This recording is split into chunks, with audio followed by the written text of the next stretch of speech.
Hej och välkomna till det åttonde avsnittet av Varför Israel, som är med Israel för freds podd. Och idag är det inte vilken dag som helst, utan det här är ju chanukka.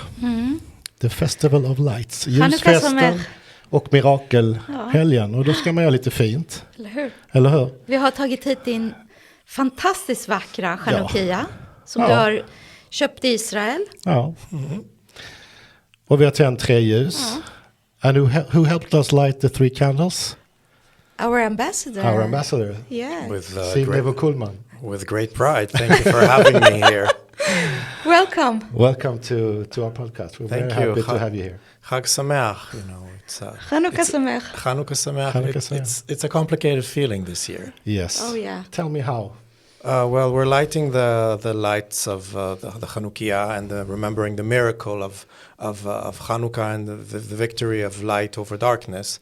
But at the same time, our brothers and sisters in Australia are lighting candles, also lighting candles in memory of those who were murdered in Bondi Beach on the first night of Chanukah. Yeah. And all over the world, Jews and friends of the Jewish community, people are lighting the candles this year, but remembering how scary and how dangerous it could be to be Jewish, to be a Jewish minority in places that you would never expect, that you would have so much anti-Semitism, even as we reach the end of 2025.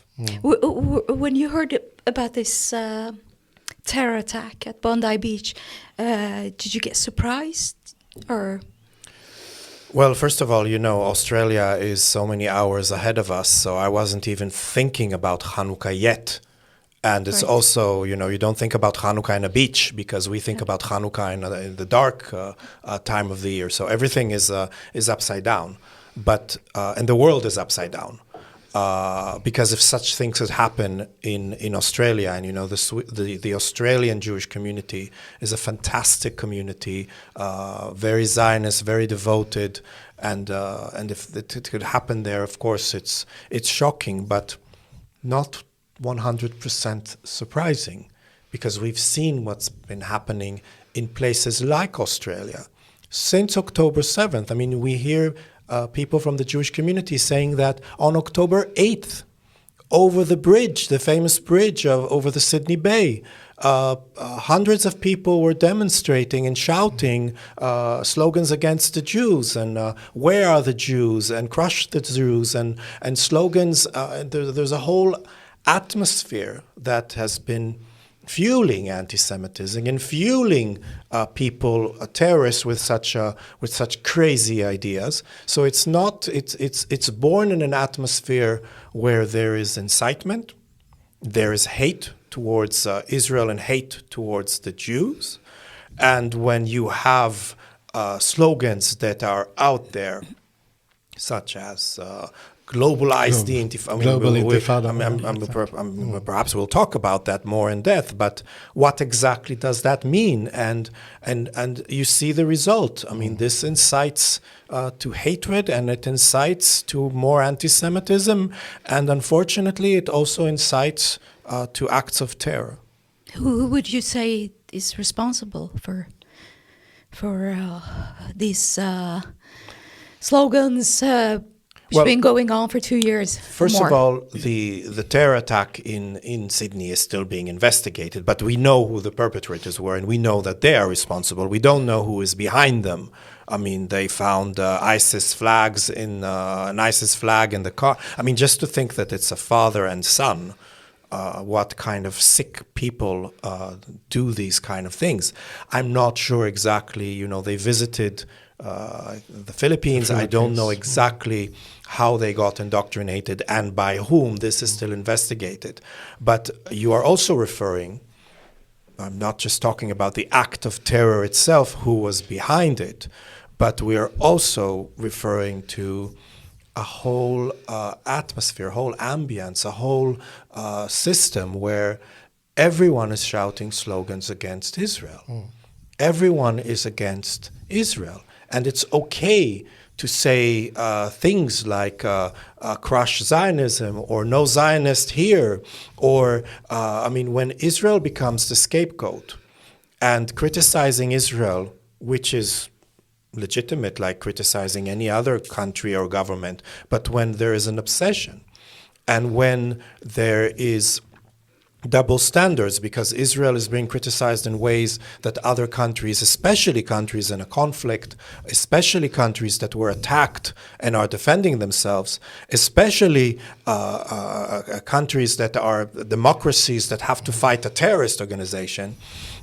If there's so much criticism against Israel, and the government, in the case of Australia and many other places, and the government says so, and civil society says so, and you see these constant demonstrations, and you read things or you see things you follow things in the media or social media, there eventually there is a consequence. So I was actually aiming in that direction. Democracies with open societies fighting organizations and opinions that are anti-democratic or threatening to a minority living in a country. How will a democracy or an open society fight that?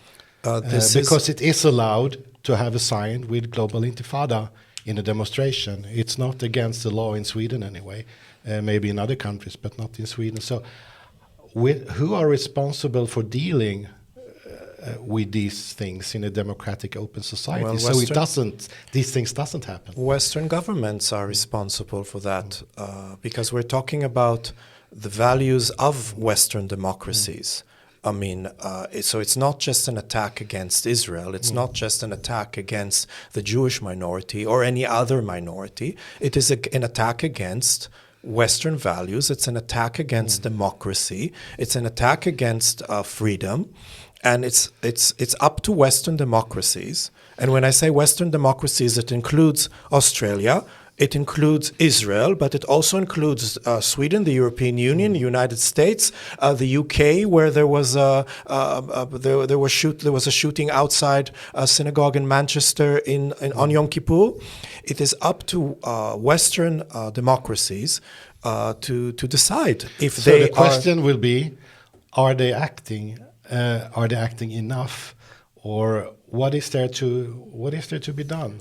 Time will tell. Why are so few really working in this direction? Time will tell, and remember that just as Israel, as a democracy fighting a war against a terrorist organization, sometimes feels that it is, it's like fighting with one hand tied behind your back, because there's international humanitarian law, there is the code of conduct, how you act in a war. Israel has to abide. Luckily, Hamas doesn't have to abide to anything. Hezbollah don't abide to anything. Our enemies, they don't abide to any law. But there's also freedom of expression. There is also the fact that in a democracy you are allowed to protest, and you are allowed to write in a newspaper anywhere you want if to express your opinion. So it is. Don't get me wrong. It is not a fight against these values. On the contrary, but when our system, our democracy, is being abused, it's being abused by people who have nothing with these values.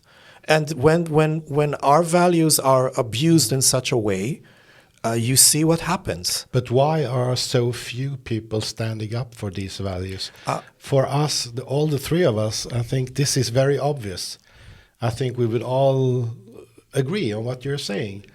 And for me, it's obvious, exactly what you're saying. It's really a fight for the free, open democracies of Western countries, I think, against other forces. But you see very few politicians, parties, journalists or analysts talking about this. How can that be? So I think in the last few days we do hear a lot of people. Maybe it's the aftermath, it's the shock of what happened in Bondi Beach. I think the majority, we've spoken about that in the past, I think the majority thinks like us.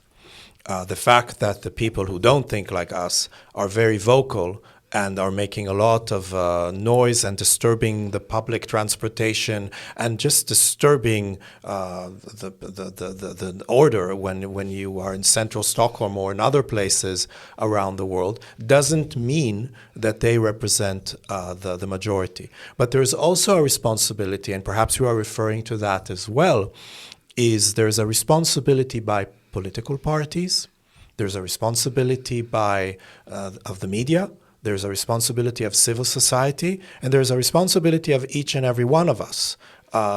Because, you don't stand up for Israel now, you don't stand up for the Jewish minority now. I don't know who is next. You were talking about the media. How's the media been treating the subject anti-Semitism during these past 2 years, would you say? The media is a big term, meaning there are all kinds of voices in the media, and I think we would also have perhaps, I don't represent the media, and if you would confront me with any journalist, we might have a different definition of what we call anti-Semitism, because you wouldn't find, if you wouldn't find anyone in Sweden, in the Swedish society, who would accept writing, that the Jews are after the money and they control the media and they are, they're bloodthirsty. And if anyone writes something like this, the media would say, oh my God, this person is anti-Semitic and we can't have that on we can't have that on our discourse. But anti-Semitism has new and more, it's a virus, and the virus adapts itself to what is possible. It's mutated into something else. And it's mutated into something like you could have people in the media saying, we are not anti-Semitic, we're anti-Zionist. Exactly. We have nothing against the Jews, but it's the government of Israel. They wouldn't even say that they are against Israel. They would often say, we are friends of Israel. We are friends of Israel, but, and this but. So we might have a different definition, and you often see it around, usually I see it around International Holocaust Remembrance Day, which is a very important day, and I'm very proud of the fact that it is an important day in Sweden and it is commemorated by everyone. But you see sometimes political leaders of certain parties who are showing a lot of sympathy and sorrow, and I believe this is true sorrow, for dead Jews. But when it comes to the living minority, and when it comes to Israel, and when it comes to saying things that perhaps are not very popular with their base voters, then you hear a different thing. So, which parties are we talking about? It's up to. I think it's up to the listeners, to the viewers, to decide on that. But yeah. So for me, the definition for me of anti-Semitism and anti-Zionism, to me it's the same. Anti-Zionism to me is anti-Semitism. Would you agree? Absolutely. It's anti-Zion. First of all, I think that everyone who supports MIFF understands what Zionism is, but just to make it clear, because sometimes it is being used as if it was some kind of a swear word. They try to change it, especially these last 2 years. So Zionism is the national movement of the Jewish people that is in favor of the creation, the establishment, the well-being of a Jewish state in the land of Israel. Very simple. And we are being reminded every day why we got this land. Exactly. Yeah. Well, it is our fathers. Our fathers and mothers' homeland. So we have an historical right over this land. So any appeal to try to show it as a kind of a colonialist movement is absolutely false. But it's important because. It's just a reminder that the Jewish people, like any other people, are entitled for self-determination. So you can say that the British people, the Swedish people, the Palestinian people, you can say that everyone is entitled for their own homeland, except the Jewish people, if you are against Zionism. So that is already a form of discrimination. So it answers your question that anti-Zionism is a form of anti-Semitism. So why is this so hard for so many to see? If you have this demonstration where you're screaming and have signs saying globalized intifada, no Zionists on our streets, things like that. It's like someone said, when this is said and shouted and on plaques and posters, you will see dead Jews. As that's what will happen. If you start screaming that, at the end, Jews will be killed. So how come important people, like leaders of societies, so many, they can't see this? Why? How is this possible? You might want to ask them, but since you're asking me, yes. I think part of it is, there is a certain, and that's also anti-Semitism, there is a certain obsession with criticizing Israel, which, again, if you listen to Israeli media, if you go to Israel on the streets, if you look at demonstrations in Israel, the government in Israel is criticized on a daily basis quite harshly, which is a good sign of democracy. I'm not saying that criticizing Israel is anti-Semitism, but when you see obsession about it, when you see that no other conflict at the same time receives such attention, does anyone talk about Sudan? Well, maybe now, because all of a sudden nobody talks about Sudan, nobody talks about Yemen, nobody talks about Syria. It is constantly Israel. It's a certain obsession. And once this starts happening, and once there's internal reasons for parties to continue with that, that leads to more cases of hate. It leads to more anti-Semitism in its new form. It's like as if the anti-Semitism there's been an Israelification of anti-Semitism, and now you're not speaking against the Jews, you're speaking against Israel. But you mentioned globalized intifada is a slogan. What does that mean? Intifada in Israel is against, that's the violent uprising against Israel. When you globalize that, who is it against? Oh, it's against the Jewish minorities. Oh, the Jewish minorities are automatically accused of being supporters of the Israeli government. So that is another form of anti-Semitism. And you're right, there's so many people who fall for this and don't understand that this is the newest and most dangerous form of anti-Semitism. You've been here almost 5 years in Sweden, right? I started my 5th year, so I've been here for more than 4 years. That's a long time for a diplomatic mission. And you came here before October 7th. How would you describe your time before and after? Oy, that's a tough. It's two different worlds. It's two different worlds. It's interesting because, one of my predecessors, Isaac Bachman, who you probably remember, he told me when I was appointed here, he said, you're going to have 2 missions for the same price, because Sweden is very different between the winter and the summer. He said it's going to be 2 different countries, 2 different people, completely different, as if you have 2 missions in one. Now, of course, he was right, and unfortunately, I can also say that about having here 2 missions. One is before October 7th, and the other one is after. Before October 7th, being more normal, having a normal bilateral relations between, with ups and downs and with some grievances, but it was basically moving towards, a good place. With the last year in the previous government, with Ann Linde as foreign minister and Stefan Levin as prime minister, and then with the change of governments in both countries, things were moving in a good direction. And as an ambassador and my team, we could focus on what embassies are supposed to focus on, improving the bilateral relations. It's about business, innovation, culture, scientific exchange, academic exchange, direct flights, all the things that normal ambassadors do. And then came October 7th, and I've said that on many interviews. One of the first reactions I got was from my colleague and friend, the former Ukrainian ambassador, Andrei Plakhatniuk, and he said, now you are welcome to the club, now you are a war ambassador.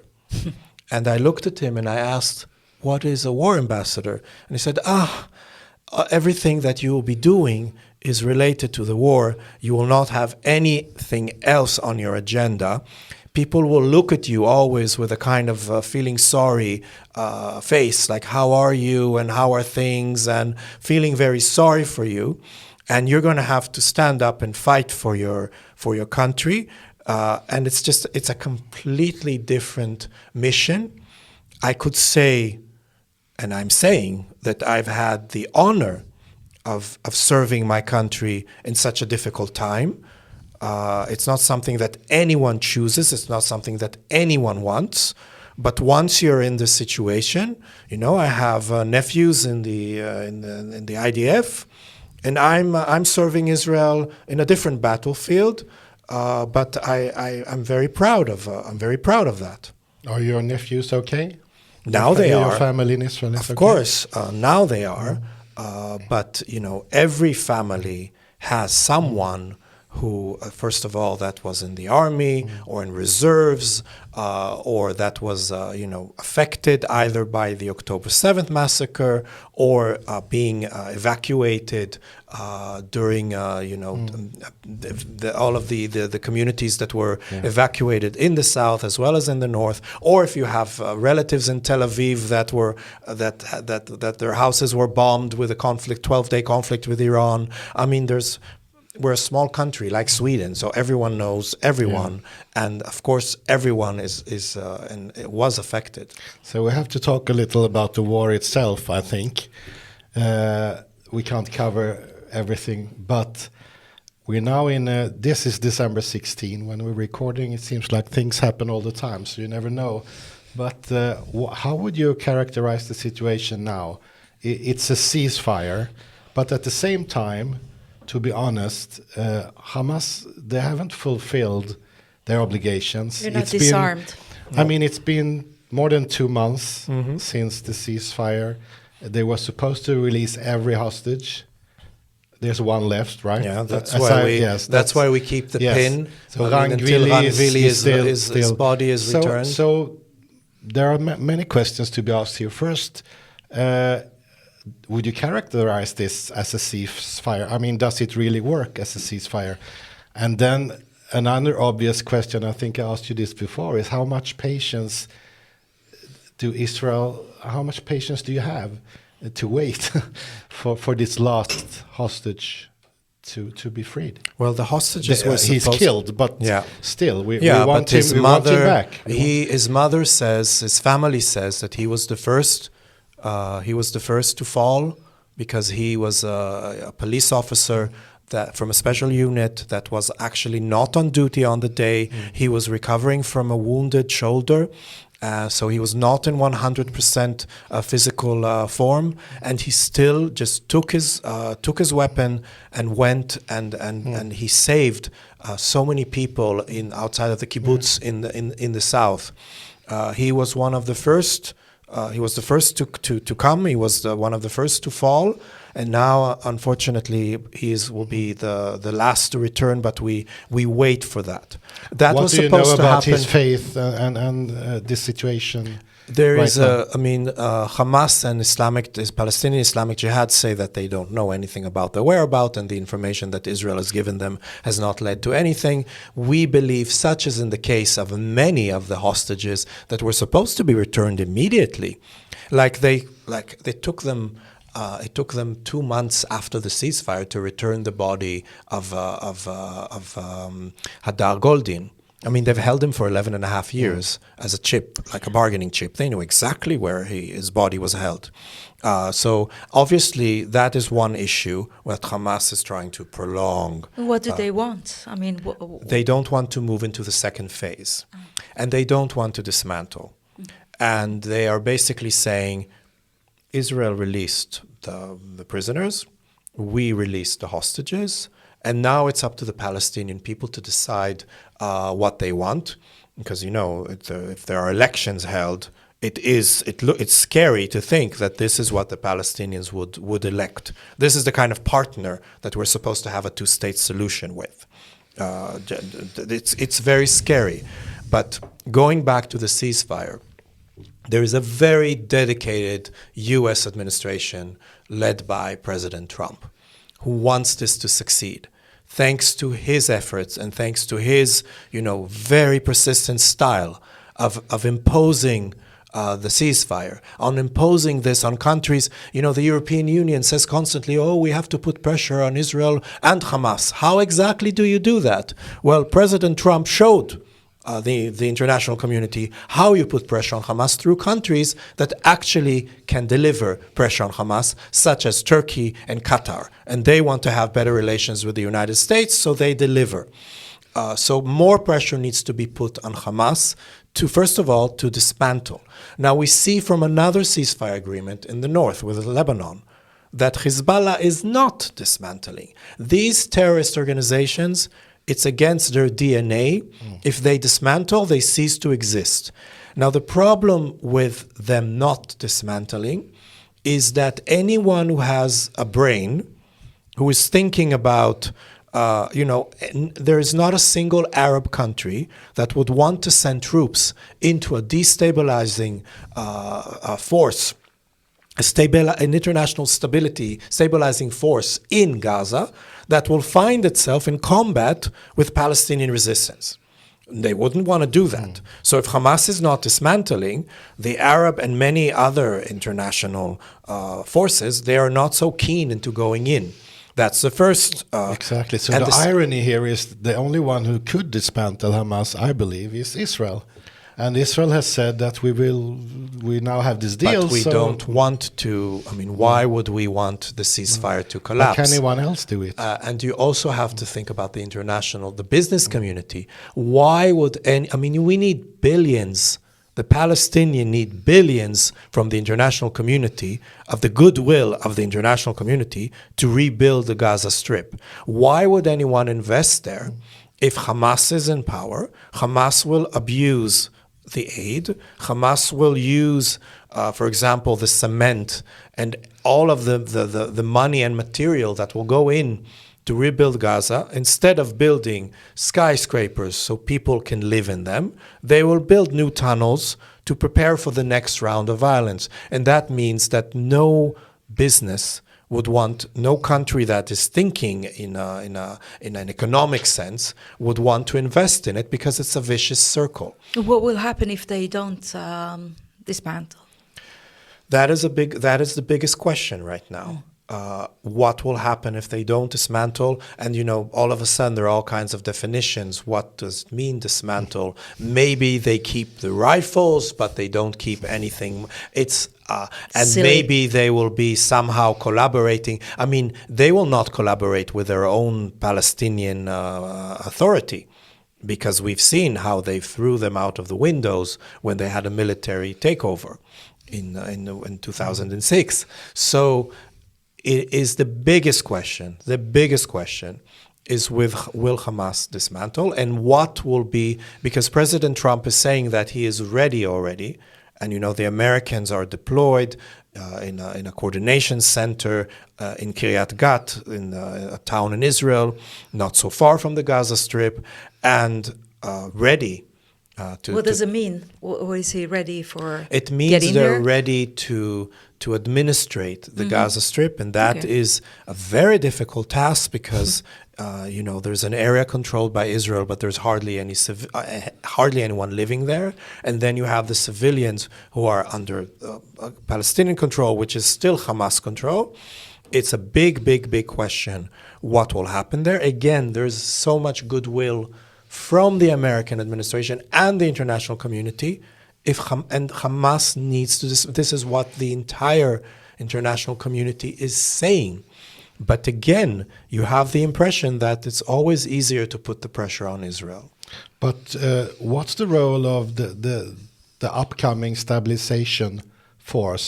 Is the stabilization force, is their role to help in dismantling Hamas, or are they supposed to be there after the they are role? dismantled? I mean, if you look at the 20-phase program or 20-point program of Hamas, what the Trump President Trump's program, it talks about a stabilization force that eventually, Gaza will be ruled by Palestinians, which is what we would also want, that are neither Hamas nor the Palestinian Authority.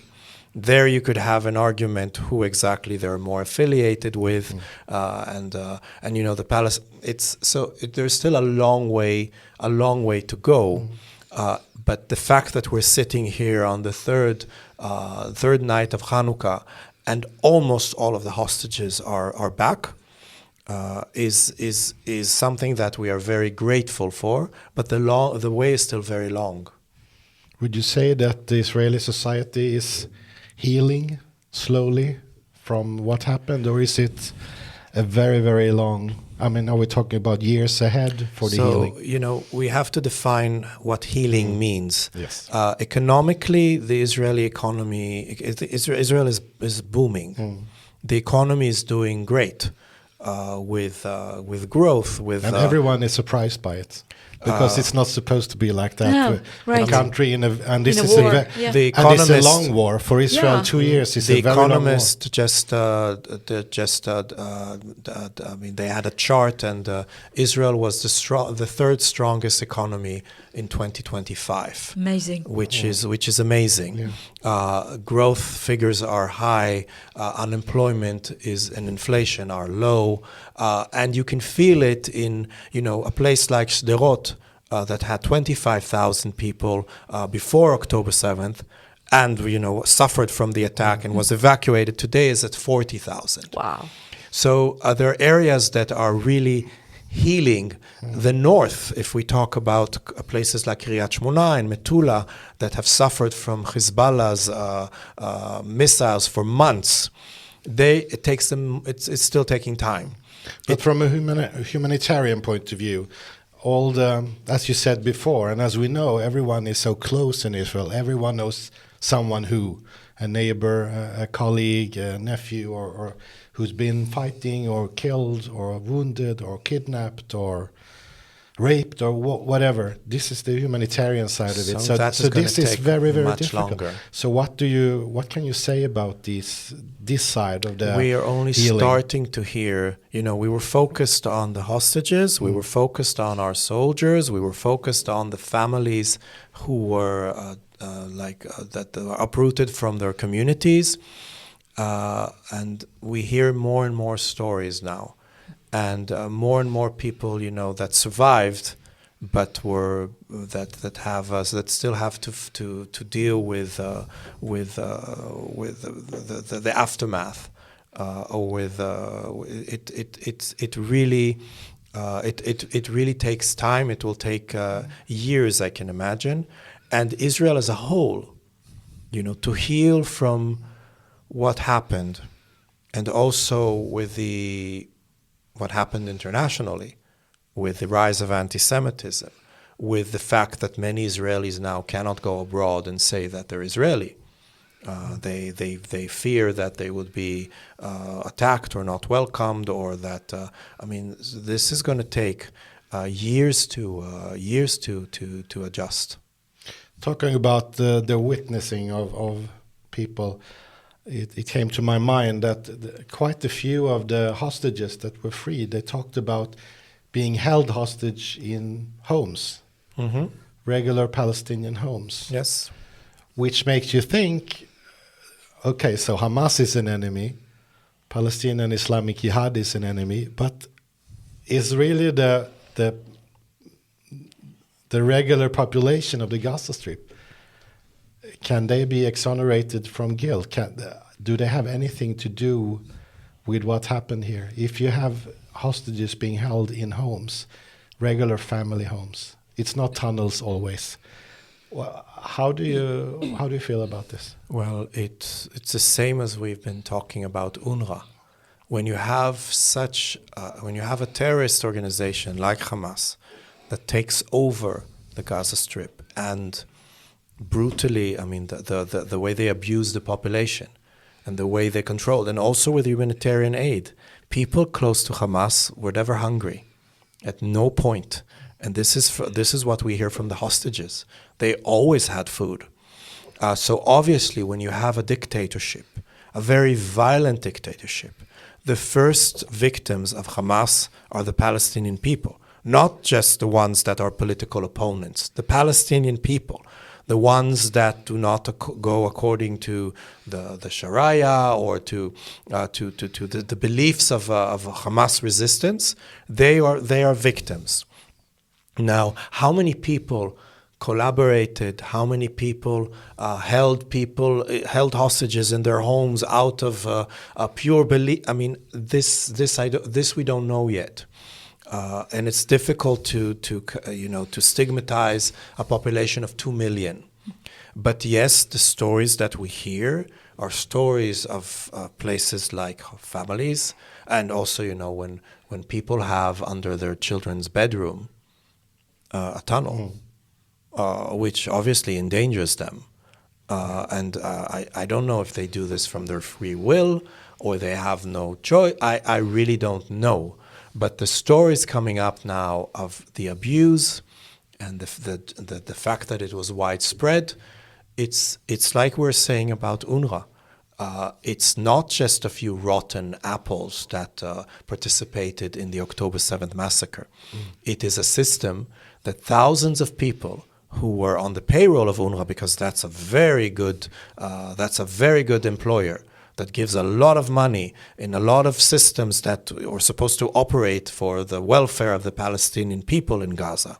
But when there's so many people, thousands of people on the payroll of UNRWA who are also active members of Hamas, that is a big problem. I don't know about you, but I'm very optimistic for the future of Israel, actually. Oh, yeah. I've always been that. Maybe it's something wrong with me, but I'm very, even though we talk about difficult things, but I'm not so optimistic about the Jewish future in the diaspora.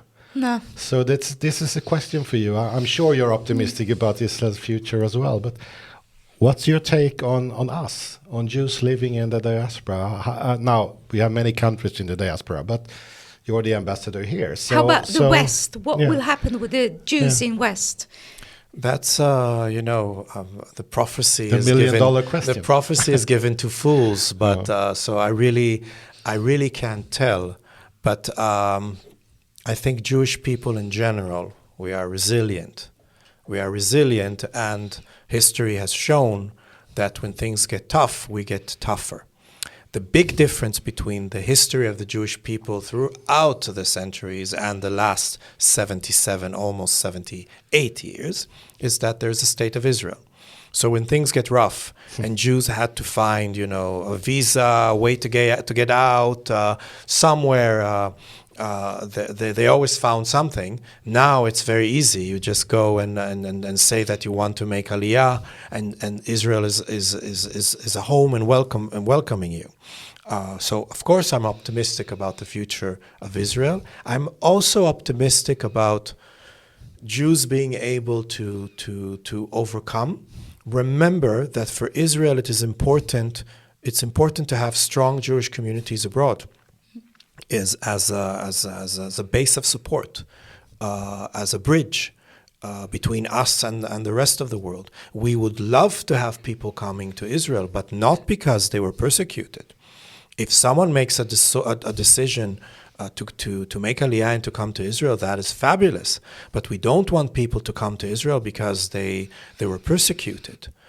So obviously, it is something that is a big worry to us. And I do believe that the Jewish communities will overcome. And there is a future for Jewish life in Israel and in many places around the world. many places, but not all where we are today. Probably, I'm not that optimistic that You you used are to be about optimistic. But we're not going to be here in 250 years. We also won't we be don't here in know. 50 years. No, that's true. But it's important that while we are here, we make sure that the governments, any government, guarantees the safety and security of the Jewish minority, that Jewish education is possible, and to ensure Jewish education, it's not just a question of security; it's also a question of it's the positive side of building Jewish life, and that people will be able to have an open and safe community life. Because if you end up celebrating Chanukka in your closed doors, you are not going to meet other people, and I don't know how this is going to affect the future. So what about the government in Sweden? Now you've been here, and you've had different governments since you came here. So now we have this government, the borgerlig, the right wing, you could say, or liberal right wing. What's your opinion? How are they dealing with your work, with what you're involved with Israel-Sweden relations? And I was almost shocked when they suddenly changed their opinion about the trade agreement between the European Union and Israel. It seems so sudden to me. They lost my voice. Yeah. So my what's, vote. I mean, what's your take on this? So of course it's not my role to comment on internal politics, and as a diplomat, my job is to engage with any government, especially when we're talking about democracies, when it's the people that are electing the governments, both in my country and in your country.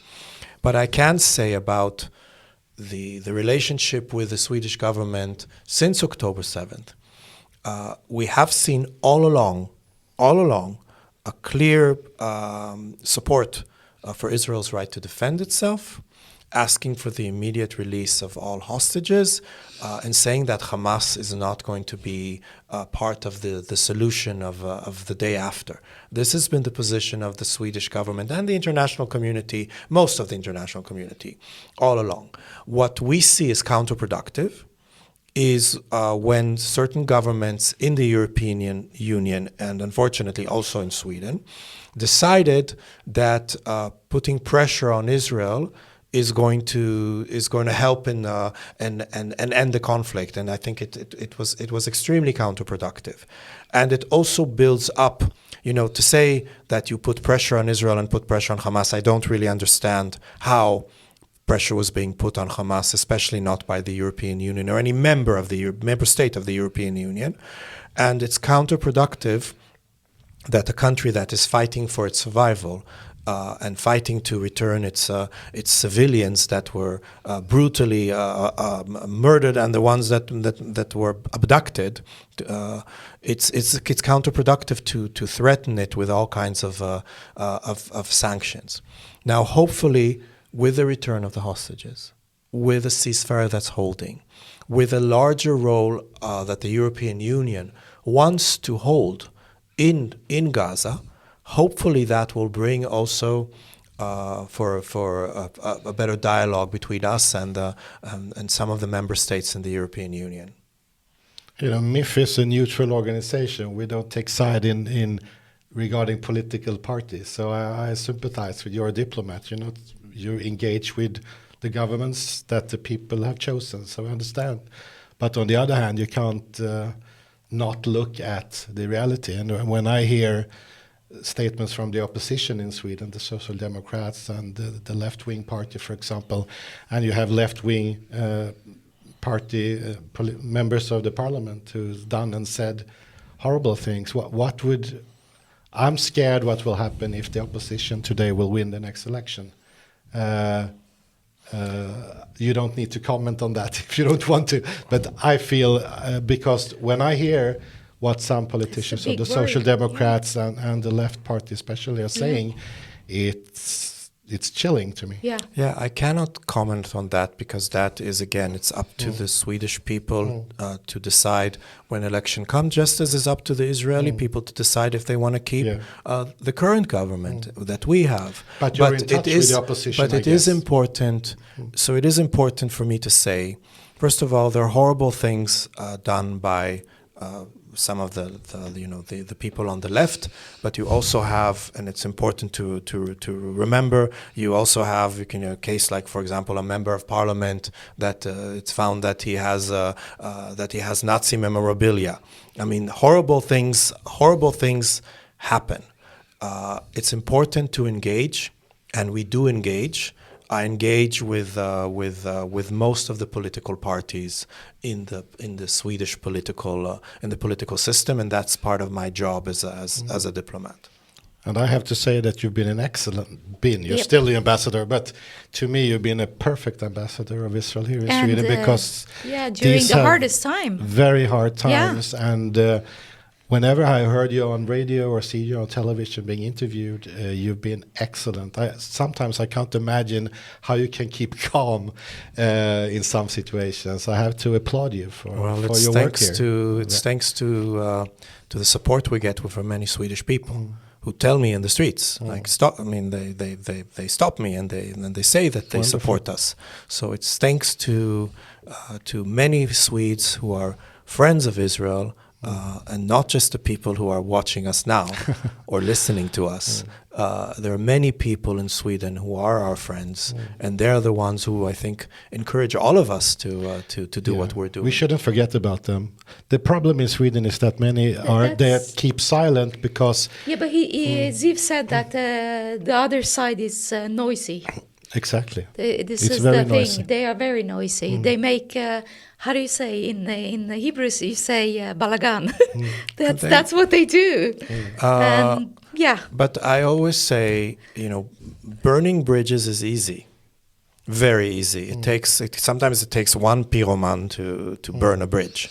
So to burn bridges and to say let's boycott Israel, let's not invite the problem is that when you have this kind of atmosphere. Even people who are not necessarily against Israel say, maybe we shouldn't do anything with Israel because that's going to create so much balagan, so much controversy, and we're Swedes and we don't like confrontation. No. So as a result, the other side wins, but it doesn't have the majority, but just the majority just doesn't want to engage. But what I'm saying is that to burn bridges is very easy. And they just go out and literally burn the streets. To build bridges takes much more patience, much more time. Sometimes, I was at the Nobel last week with an Israeli laureate, an Israeli-American professor of economics, Professor Yoel Mokir, and I met many professors and heads, presidents, deans, rectors of Swedish universities who tell me that, despite the campuses being with some student unions that are not happy and are but the bottom line is that many academic institutions quietly, without making big noise or they maintain the bridges. They somehow keep them because there's an interest for both sides. If there's a connection, a research going on between a Swedish researcher and an Israeli researcher that has nothing to do with politics, there is an interest. They continue. Yeah, exactly. And these are the bridges that I'm talking about. And these bridges are more silent. These bridges, you don't see them in the streets. The media doesn't talk about them, and maybe it's better that it doesn't talk about them. And at the end of the day, if this is going to make better business between our countries or better connections between our universities or our researchers, the job is done. Can I have the last question? Depends what it is, because I have one more question too. But you start. Is it something on the same? You can edit it. Maybe. You take your last question. You go ahead. No, my question was about you're leaving as your position here in the summer in 2026 or something. Yeah, there's still a long winter, long winter, spring and summer ahead. Yeah. So my question is really, you will have a successor. So what will be your advice? You talked before about what Yitzhak Bachman told you. What will be your advice to your successor? The same you got, or so anything everything else? that Isaac Bachman said is true. Plus, I think I will, because when he talked about the fact that there's two countries, he also referred to what I believe now is to the fact that in this country either you have too much light or no light, and it's quite difficult to have nuances. Either it's black or white. Either you love Israel or you hate Israel, and it's the nuances is where you get stuck. And I think if there's some advice that I could give to anyone who comes to serve as Israel or to work in this country, is try to work on the nuances, try to work on the different shades in the political, when you're dealing with politicians, when you're dealing with journalists, when you're dealing with just ordinary Swedes. It's not black and white. Things are much more complicated than that, and perhaps recent years and conflicts in your vicinity, and the fact that you are that you have to join NATO, and that there's more preparedness now for a different political situation and security situation. Maybe Swedes are open now to understand that the world is more complex than perhaps how they perceived it. Okay, are you ready for going home? Absolutely. Great. Absolutely. I mean, first of all, I'm going home in just a few weeks for winter, which is my favorite time to go to Israel, because it's good choice. It's warm and I can you get the sunlight. I can actually come back with a suntan. Yeah. But the careers of diplomats are based on the fact that you rotate between a mission abroad and going back home. And in our system, 5 years is the maximum one can spend outside of the country. So it is about time for me to go back home and hopefully continue serving my country, working in my ministry, but from the headquarters. And you are all going to visit me, hopefully. We want to, right? Oh, yeah. We want to. Okay. Thank you, Ziv. Thank you, you Ms. so much, Ambassador, for me. being here Thanks. at this podcast. I will just finish off with a few words in Swedish. Yeah. Det här är ju perfekt. Vi avslutar den här podden med ambassadören precis när ljusen håller på att brinna ner. Bra timing. Och jag har till och med min speciella chanukka-slips på mig idag, eftersom det nu är chanukka. Jag har inte haft slips i podden innan, men idag var jag tvungen att ha det. Ja, jag ska bara avsluta med att tacka er alla för att ni tittar och lyssnar på vår podd. Jag vill också berätta om en ny bok som vi har gett ut nu precis i dagarna. Det är faktiskt 3:e upplagan av den här boken. Den tidigare sålde slut på ett halvt år. Ni kan beställa den via vår hemsida och allt det som kommer i slutet av sändningen här med våra kontaktuppgifter. Kostar 235 kronor inklusive porto, och där får ni all information ni kan behöva om Israel och Israels historia, bakgrund och så vidare.